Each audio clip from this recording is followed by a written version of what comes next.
In this lecture, I kind of want to give a little bit of what I call preamble to kind of talking about what integration is kind of about or its purpose.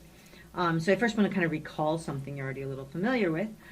So we start with a function like the cost function, and we need to know kind of what its input is, because we're going to need to know what we're going to change.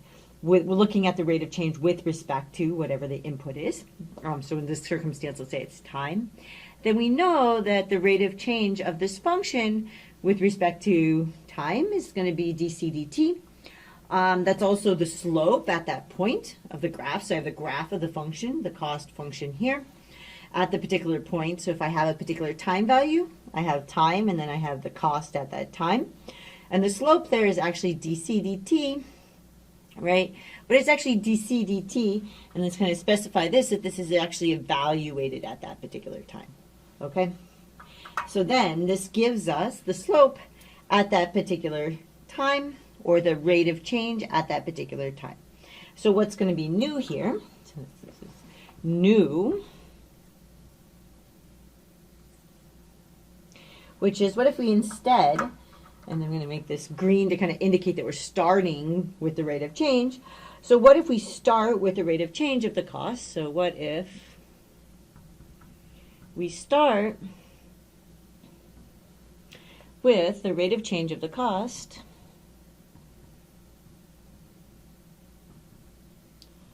of change of the cost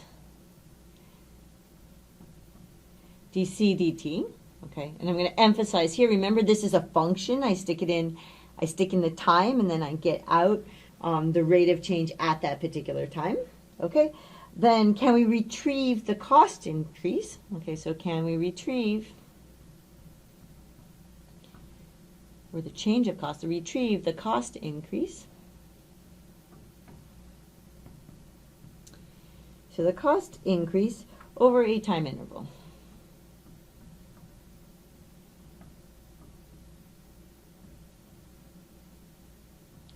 Okay, or you could think of it, let's say I had the velocity, right? That's a rate of change. Can I go back to knowing like the distance traveled? Okay, and the answer to all these kinds of questions of going from the rate of change to the actually kind of like the difference in quantity. So the answer is yes, and this will be integration.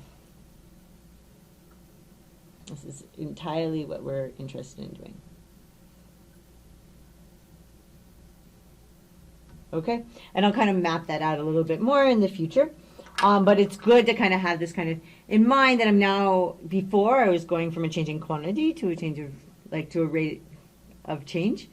And that was a function that gave me the rate of change of the function at a particular time. So it's always a little confusing. I'd say that people continue getting confused about that for many years. So it's good to get that straight in your head now. But sometimes we actually want to go from the rate of change back to a change in quantity, and this is what integration is going to do for us. Okay, so I hope that made some sense, and I'll see you in the next lecture.